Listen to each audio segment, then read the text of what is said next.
नमस्कार दोस्तों, तो आप सब कैसे हैं। आप सबका स्वागत करते हैं हम अपने चैनल वंदना काव्या में। तो आप सब कैसे हैं बताने के लिए हमेशा की तरह कमेंट बॉक्स में हर हर महादेव जरूर लिखिए। दोस्तों, आज हम बात करते हैं इस वीडियो के माध्यम से जानेंगे। दोस्तों, हम भगवान शिव से प्रार्थना करते हैं, हे कालों की भी काल, हे सावन की राजा, हे मेरे महादेव, अपने भक्तों को कभी निराश ना कराना। जो भी आपकी इस वीडियो को सच्चे दिल से लाइक करें, उसकी निर्धनता गरीबी दूर कर देना। तो हर हर महादेव। तो दोस्तों, सावन के इस पवित्र महीने के किसी भी सोमवार के दिन, सावन सोमवार के दिन शिवलिंग से उठा लाना यह गुप्त चीज़ भगवान भोलेनाथ के आशीर्वाद से जीवन की समस्त कष्टों से मिल जाएगी आपको मुक्ति। आपके जीवन में होगी धन की वर्षा और बन जाओगे आप धन के राजा। दोस्त, घर में यश कीर्ति वैभव रुपया पैसा धन बरसेगा। ईगो तक पीढ़ी दर पीढ़ी राज करेगी। काल भी आपका कुछ नहीं कर पाएगा जब साथ हो महादेव। तो दोस्तों, महादेव तो देवों के भी देव हैं। दोस्तों, जो भी भक्त महादेव की पूजा सच्चे दिल से और सच्चे मन से करता है, तो महादेव उसकी हर एक मनोकामना पूर्ण करते हैं और साक्षात महादेव के गण आपकी स्वयं रक्षा करेंगे। तो दोस्तों, आज 22 जुलाई 2024 से सावन का पवित्र महीना शुरू हो चुका है। शिव के आने का आगाज ब्रह्मांड के कण कण में हो चुका है। आपको बता दें, सावन का समापन 19 अगस्त 2024 को होगा। सावन का पवित्र महीना भगवान भोलेनाथ को समर्पित होता है। कहा जाता है कि इस पवित्र महीने में जो भी भगवान भोलेनाथ की सच्चे दिल विधि विधान से पूजा पाठ करता है, तो भगवान भोलेनाथ उसकी हर हृदय की भावना को पूरा कर देते हैं। लेकिन दूसरी तरफ अगर कोई व्यक्ति शिव पुराण के अनुसार सावन के इस पवित्र महीने के किसी भी सोमवार के दिन शिवलिंग से गुप्त चीज़ उठाकर लाता है और अपने घर पर स्थापित कर देता है, जिसके बारे में हम आपको इस वीडियो में बताने जा रहे हैं, तो कभी भी उस व्यक्ति के घर में धन धान्य की कमी नहीं होती। उस व्यक्ति को अपने जीवन के समस्त प्रकार के दुखों से तो मुक्ति मिलती ही मिलती है। उस व्यक्ति की कोई भी मनोकामना होती है और भगवान भोलेनाथ को आशीर्वाद से पूरी हो जाती है। तो दोस्तों, सावन के इस पवित्र महीने में आप यह देखेंगे, जितने भी शिव भक्त होते हैं और भगवान भोलेनाथ की भक्ति में लीन हो जाते हैं। तो जितने भी शिव भक्त होते हैं वह भगवान भोलेनाथ का विभिन्न प्रकार से पूजा पाठ करते हैं। तो भगवान भोलेनाथ के सामने उपाय करते हैं, जल अर्पण करते हैं, शिव जी को मीठा भोग लगाते हैं। तो मीठी मीठी बर्फी का भोग लगाते हैं, खोए मोआ या भोग लगाते हैं तथा कांवड़ यात्रा आरंभ करते हैं, ताकि भोले बाबा का उनको आशीर्वाद मिल सके। और सावन के इस पवित्र महीने के प्रत्येक सोमवार का अपना अपना विशेष और खास महत्व होता है। सावन सोमवार प्रकृति का वह मिलन है। जब सावन सोमवार का व्रत आता है, तब पेड़ पौधों में हरियाली तेजी से बढ़ती है, क्योंकि उस दिन साक्षात शिवगण धरती पर पधारते हैं। अब जाहिर सी बात है, जब भगवान शिव धरती पर पधारेंगे तो धरती में हरियाली तो आएगी ही और वर्षा आदि तो होती ही है। कहा जाता है, सावन के प्रत्येक सोमवार के दिन अगर कोई भी व्यक्ति भगवान भोलेनाथ के लिए व्रत रख ले, तो भगवान भोलेनाथ की कृपा उस पर ऐसी बन जाती है, जिसके बाद उस व्यक्ति के जीवन में उसका काल भी कुछ नहीं बिगाड़ पाता है। तो दोस्तों, सावन के महीने का हर एक समय, हर एक दिन बहुत ही शुभ और मंगलकारी माना जाता है। सावन का हर एक दिन उतना ही पवित्र माना जाता है जितना कि पवित्र गंगा माँ, पवित्र गंगा जल। सावन का महीना भगवान भोलेनाथ की महाशक्ति का महीना माना जाता है और सावन महीने में जितना ज़्यादा हो सके सारे कामों का त्याग कर अगर कोई भक्त विशेष तौर से भगवान भोलेनाथ को खुश करने में लग जाता है तो उसकी कुंडली के वार न्याय हो जाते हैं। साक्षात भगवान भोलेनाथ उसके जीवन में प्रवेश कर जाते हैं और भोलेनाथ का उसके घर में आगमन हो जाता है। इसी वजह से सावन का विशेष महत्व रहता है। विशेष फलों को देने वाला, विशेष बल प्रदान करने वाला, कुंडली को सुरक्षित रखने वाला मात्र सावन सोमवार का व्रत शेष है। यहाँ तक कि सोमवार का व्रत रखकर, सावन सोमवार का व्रत करके मात्र कुछ ही पलों में, कुछ ही दिनों में हम कर्ज से बच जाते हैं। यहाँ तक कि भयंकर से भयंकर काल सर्प दोष भी दूर हो जाता है। यही वह समय है जिस समय भगवान शिव को जल अभिषेक करने से, पंचामृत अभिषेक करने से राहु दोष, मंगल दोष, शनि दोष, गरीबी का दोष और प्रीत दोष, काल का दोष मात्र सावन सोमवार का व्रत रखकर दूर हो जाता है। तो महाविशेष फल प्राप्त होता है। शिव प्रसन्न होते हैं। माता पार्वती तथा माता लक्ष्मी दोनों हाथों से धन की वर्षा करती हैं। तो दोस्तों, इसी तरह सावन के बारे में बताया जाता है कि जिस प्रकार आप अच्छे कार्य करके भोलेनाथ को प्रसन्न कर सकते हैं, तो दूसरी चीज़ है कि सावन के महीने में कुछ चीज़ें करने के बारे में कतई मना किया जाता है। इन चीज़ों का अगर आप सावन के महीने में पालन करते हैं तो परिवार में खुशियाँ रहती हैं, अन्यथा आपको दुख की प्राप्ति भी हो जाती है। दोस्तों, आज हम आपको बताने वाले हैं कि कितना भी ज़रूरी क्यों ना हो जाए, चाहे मौत ही क्यों ना आ जाए, कोई आपसे इन चीज़ों को उधार मांगे तो सावन के महीने में भूलकर भी ये 4 चीज़ें किसी को भी ना दे, अन्यथा आपके परिवार में कंगाली देखने को मिल सकती। तो दोस्तों, हम वीडियो में बताएंगे क्या शिवलिंग पर चढ़ाए जाने वाले पानी, बेलपत्र, धतूरे का फल इत्यादि को फेंक देना चाहिए या नदी में विसर्जित कर देना चाहिए। इसका क्या करना चाहिए? तो दोस्तों, शिवलिंग पर जो भी हम वस्तु चढ़ाते हैं वह जागृत हो जाता है, उसमें चैत्य आ जाता है। तो क्या शिवलिंग पर चढ़े चीज़ों को पानी में बहा देना चाहिए?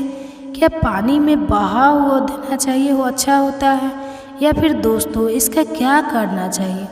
तो सारी जानकारी इस वीडियो में आप सभी दर्शकों को सीखने को मिलेगी। तो दोस्तों, आज की वीडियो बहुत ही सुंदर है, बहुत इम्पोर्टेंट जानकारी है। तो दोस्तों, शिवलिंग पर जल चढ़ाते हैं, बेलपत्र चढ़ाते हैं, यहाँ तक कि अक्षत भी चढ़ाते हैं, लेकिन चढ़ाने के बाद यह एक कार्य करना भूल जाते हैं, अर्थात दोस्तों यह चढ़ने के बाद इनका यूज करना भूल जाते हैं। वही जानकारी इस वीडियो में बताऊंगा। दोस्तों, यह जानकारी पाने के लिए वीडियो को पूरा ज़रूर देखना। आज की वीडियो ज़रा सी भी मिस मत करना, यह जानकारी आपकी किस्मत संवार देगी। आज की इस वीडियो में धन दौलत की बात नहीं करूँगा, बल्कि दोस्तों आज की इस वीडियो में जो हम धतूरे चढ़ाते हैं, पानी चढ़ाते हैं, बेलपत्र चढ़ाते हैं, इसके यूज के बारे में बताऊंगा। तो इस संसार में बाबा भोलेनाथ के सबसे ज़्यादा भक्त हैं, यहाँ तक कि नासा वैज्ञानिक भी मानते हैं। ब्रह्मांड से ओम की ध्वनि निकलती है और सूर्यदेव के हर कण से ओम की ध्वनि ही निकलती है। नासा वैज्ञानिक बताते हैं जो पूरा ब्रह्मांड है, गैलेक्सी है, यूनिवर्स है, वह साक्षात भगवान शिव की जटा है। सोचो, पूरा ब्रह्मांड है तो भगवान शिव की जटा का मात्र एक अंश दिखाई देता है। हमारे शिव जी कितने विशाल होंगे आप सोच भी नहीं सकते। तो ब्रह्मांड तो मात्र भगवान शिव की पैरों की धूल का एक कण का हिस्सा है। भगवान शिव को लाइक जरूर करें, हम बहुत अच्छी जानकारी आपको बताएंगे और हमारे चैनल को सब्सक्राइब करके रखें। दोस्तों, खास करके सावन के महीने में बाबा भोलेनाथ को प्रसन्न करने के लिए सभी भक्तगण जुटे होते हैं और उन्हें प्रसन्न करने में प्रयास सभी लोग लगे होते हैं। यहाँ तक कि लोग कांवड़ की यात्रा भी करते हैं। दोस्तों, कांवड़ यात्रा का प्रारंभ सबसे पहले भगवान परशुराम ने किया था और तभी से ही बड़े यात्रा की जाने की प्रथा है। लेकिन दोस्तों, ज्ञान के अभाव के कारण पूर्ण रूप से लोगों को फल नहीं मिल पाता। भोलेनाथ की पूजा तो लोग करते हैं, लेकिन ज्ञान के अभाव के कारण उन्हें पूर्ण रूप से फल प्राप्त नहीं हो पाता। पूजा करना ही पर्याप्त नहीं होता दोस्तों, संयम, नियम एवं सामग्रियों का चयन करना भी जरूरी होता है। किस प्रकार जरूरी होता है, ध्यान से सुनिए। जैसे आप अपने घर में सत्यनारायण जी की पूजा करते हैं तो प्रसाद जरूर खाते होंगे। बिना प्रसाद के, बिना प्रसाद खाए पूजा का फल आपको पूरा नहीं मिल पाता। वैसे दोस्तों, आप शिवलिंग की खूब पूजा करते हैं, भगवान भोलेनाथ को खूब सारा सामग्री भेंट करते हैं, धतूरा चढ़ाते हैं, अक्षत चढ़ाते हैं, पानी चढ़ाते हैं, बेलपत्र चढ़ाते हैं, लेकिन इनका सही तरीके से आपको उपयोग करना नहीं आता दोस्तों। इसलिए आपको शिव पूजा का पूरा फल प्राप्त नहीं हो पाता।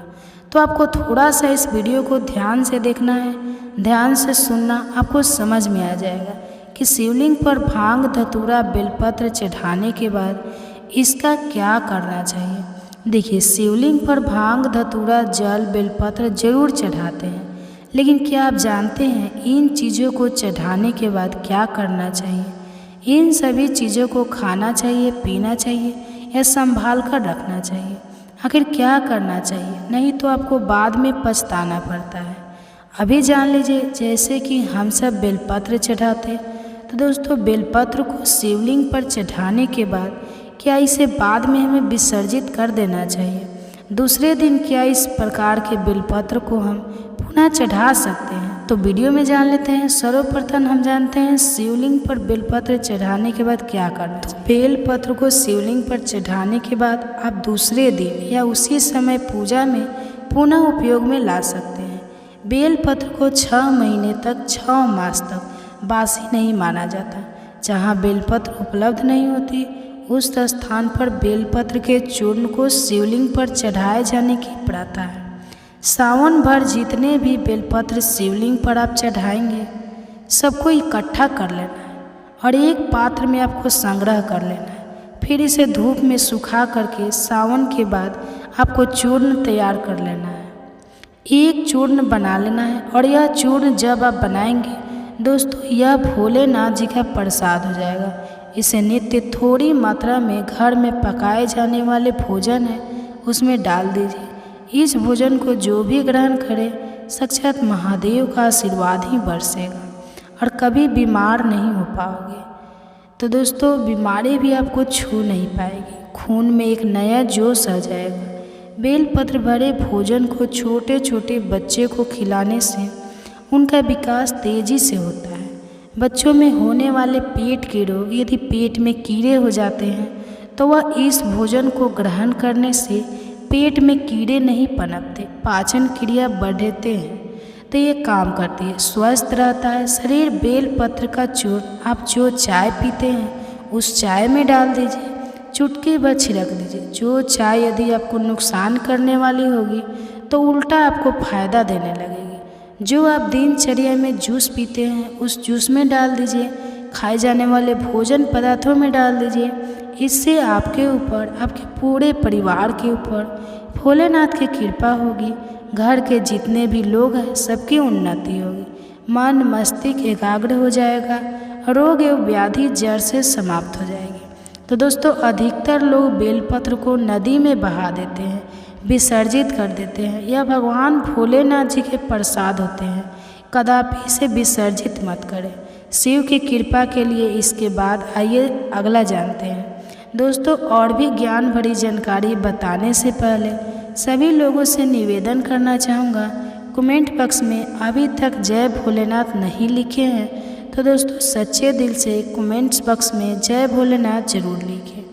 दोस्तों, आप जानते हैं जल के बारे में, तो जल को स्वयं भगवान भोलेनाथ जी का ही स्वरूप माना जाता है।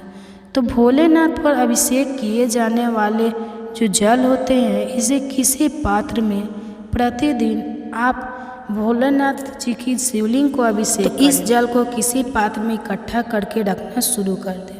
दोस्तों, इस जल का छिड़काव नित्य पूरे सावन महीने भर आप अपने घर में करें और जल की कुछ मात्रा किसी बोतल में इकट्ठे करके रखना शुरू कर दें। इसका प्रयोग सुनिए। तो जब किसी को भूत प्रेत ग्रसित करता है, भूत प्रेत बाधा पकड़ लेता है, शनि राहु या जो नीच ग्रह कहे गए हैं, किसी को परेशान करना शुरू कर दे तो इसके थोड़े से जल किसी को पिला दे तो भूत प्रेत जीन जिन्नात ये सारे नकारात्मक शक्ति कहे गए हैं यह सब भाग जाते हैं, तत्काल छोड़कर भाग जाते हैं। तो दोस्तों नित्य शिवलिंग पर चढ़ाए गए पानी को बोतल में भर करके रख लीजिए और नित्य पीजिए तो आपका शरीर में अलौकिक ऊर्जा आएगा, आपके शरीर में आकर्षक बढ़ेंगे, आपके शरीर में शक्ति आना शुरू हो जाएंगे। और रही बात घर में अगर इस पानी का छिड़काव करेंगे, शिवलिंग पर चढ़े गए पानी का छिड़काव करेंगे तो आपके घर में का भंडार भर जाएगा। यह होता है शिव पूजा में चढ़ाए गए जल का महत्व और आपके घर के वास्तु दोष भी जड़ से समाप्त हो जाएंगे। भगवान शिव की कृपा से आँखों की बढ़ती है रोशनी। अगर लगातार आँख में कीचड़ आ रही है, धुंधलापन सा दिखाई देता है, आँखों में दर्द होता है, जलन होती है, सूजन आ जाती है, आँख भारी भारी लगती है, नींद नहीं आती है और कभी कभी पढ़ाई करते समय आँखें भारी हो जाती है और अचानक से नींद सी आने लगती है, पढ़ाई में दिक्कत होती है, रात में अचानक आँखें खुल जाती है, तो ऐसे समय में शिवलिंग पर चढ़े जल से चेहरा धोने से, आँखें धोने से, आँखों पर जल छिड़कने से, जल लगाने से, जल से आँखों की धुलाई करने से आँखों के सभी वो रोग नष्ट हो जाते हैं जिसकी आप कल्पना भी नहीं कर सकते। आँखों के समस्त रोग नष्ट हो जाते हैं और आँख एक अच्छा जीवन आपको देती है। आँखों की रोशनी बढ़ती है, आँखें स्वस्थ हो जाती हैं, रोशनी ऐसे बढ़ जाती है जिससे मानो उड़ता हुआ बाज, उड़ता हुआ गीत, उड़ता हुआ कबूतर, आँखों की रोशनी तेज तर्रार हो जाती है। इसलिए आँखों को मजबूती देने के लिए शिवलिंग पर जो जल होता है उसे घर ले आए और नित्य इससे आँखें धोया करें, आँखों की सभी पीड़ा दूर हो जाएगी। तो दोस्तों हम भी शिवलिंग के जल से आँखों को धोते हैं और मेरी आँखें भी काफ़ी कमज़ोर थी, अब मुझे बहुत ज़्यादा फ़ायदा हुआ है। मेरी आँखों की रोशनी भी बढ़ गई है, आँखों में कीचड़ भी नहीं आती और आँखों में जो सूजन थी वह भी दूर हो गई। तो आप लोग भी इस उपाय को एक बार विश्वास के साथ करके देखिए, तो हमेशा के लिए मुझे बहुत फ़ायदा मिला है। तो भगवान शिव की कृपा से आप भी यह उपाय जरूर करें। दोस्तों अधिकतर लोगों को इस ज्ञान का ही अभाव होता है, इसलिए पूजा तो खूब करते हैं लेकिन पूजा के प्रसाद लेना भूल जाते हैं। तो दोस्तों यह थे भगवान भोलेनाथ जी के प्रसाद। अब आइए आगे बढ़ते हैं। देखिए अब हम सब लोग शिवलिंग पर चावल चढ़ाते हैं, तो चावल का क्या करना चाहिए? तो शिवलिंग के ऊपर चढ़े चावल साक्षात अन्नपूर्णा भंडार होता है, तो यह कोई साधारण चावल नहीं होता। अगर भूखे व्यक्ति को प्रभु भोलेनाथ का ध्यान करते हुए शिवलिंग पर चढ़ा चावल अर्थात एक अक्षत को अगर खिला दे तो सारी भूख शांत हो जाएगी, उनकी भूख तृप्त हो जाएगी। तो आपको करना क्या है? नित्य को शंकर जी की पूजा में सावन के महीने में जितने भी जो चावल चढ़ाएंगे शिवलिंग पर चढ़ा सभी चावल को इकट्ठे करके रखना है और सावन के बाद नित्य घर के चावल जो आप घर में चावल खाएंगे दोस्तों इस प्रकार के पकाए जाने वाले चावल में शिवलिंग पर चढ़े हुए कुछ अक्षत के दाने आपको घर में पकाए जाने वाले चावल में डालना है। तो इस चावल अगर आप खाएंगे तो आपके घर परिवार के सभी लोगों के तन मन धन सब तृप्त हो जाएंगे, रोग आपसे कई किलोमीटर तक दूर रहेगा। तो उदाहरण समझाना चाहूँगा। धर्म शास्त्रों में लिखा है, हमारे हिंदू पुराणों में वेदों में लिखा है, जैसे खायन वैसा रहेगा मन। तो साफ साफ शब्दों में कहे तो शिव के समय बैठने से, शिव मंदिर में बैठने से, धार्मिक यात्रा करने से अच्छे गुण ही प्राप्त होते हैं। तो भगवान शिव का प्रसाद खाने से और अपने खाने में डालकर खाने से शिव कृपा ही प्राप्त होगी, अच्छे गुण ही मिलेंगे और आपको मन शांत रहेगा, एकाग्र रहेंगे। और एक खास बात, शिवलिंग पर चढ़े चावल को अगर घर में पकाए जाने वाले चावल में डाल करके खाते हैं तो कभी भी आपके घर परिवार के लोगों को उधर रोग की बीमारी नहीं होगी। दोस्तों आज के जनरेशन में उधर रोग की बीमारी होना कॉमन हो गया है। आप जानते हैं धतूरे के बारे में कि हम सब लोग शिवलिंग पर धतूरे तो खूब चढ़ाते हैं, धतूरे के फल चढ़ाते हैं। तो धतूरे के फल का क्या करना चाहिए? तो धतूरा के फल शिवलिंग पर चढ़ाने से आपको अनेकों लाभ प्राप्त होते हैं। धतूरा और बेलपत्र चढ़ाए बगैर भगवान शिव की पूजा अधूरी ही मानी जाती है। खासकर सावन में 4 चांद लग जाते हैं जब कोई धतूरा और बेलपत्र शिव जी पर चढ़ाते हैं। तो दोस्तों, शिवलिंग पर चढ़े धतूरे के फल को इकट्ठे करके आपको रखना है और इसका प्रयोग इस प्रकार से करना है। देखिए, घर के द्वार पर 5 फीट के नीचे धतूरे के फल को गड्ढे से 5 फल धतूरे को लेना है और 5 फीट के नीचे इसे गाड़ना है। भूत प्रेत, नकारात्मक शक्ति, अल्लाह बल्ला आपके घर में कदापि नहीं आ पाएंगे। आपका घर हमेशा सुरक्षा कवच में घिरे रहेंगे। तो दोस्तों, जिस घर पर शिवलिंग पर चढ़े धतूरे का फल होता है उस घर पर शनि, राहु, केतु का कभी भी कुप्रभाव नहीं होता। उस घर के हमेशा आत्मतः उन्नति होती है। तो दोस्तों, अधिकतर लोगों की उन्नति घर में वास्तु दोष लगने के कारण नहीं हो पाती, लेकिन लोगों को इसके बारे में पता नहीं होता। तो घर पर शिवलिंग पर चढ़े धतूरे के आप अपने घर के किसी भी हिस्से में गाड़ दीजिए तो आपके घर से वास्तु दोष मिट जाएंगे। वास्तु पुरुष भगवान शिव का ही अंश है, भगवान शिव के पसीने से उत्पन्न हुआ है। तो यह थे शिवलिंग पर चढ़ाए जाने वाले बेलपत्र, जल, अक्षत एवं धतूरे। तो दोस्तों, ये वीडियो हमारी कैसी लगी? अगर वीडियो अच्छी लगी हो तो वीडियो को लाइक कर दीजिए और कमेंट बॉक्स में हर हर महादेव जरूर लिखिए। अगर चैनल पे नए हैं तो चैनल को सब्सक्राइब करके साथ में बेल आइकन को भी प्रेस कर दीजिए ताकि हमारी ऐसी ही वीडियो इस चैनल पे अपलोड हो और उसका पूरा लाभ आप लोग ले सकें। तो वीडियो को अंत तक बने रहने के लिए धन्यवाद।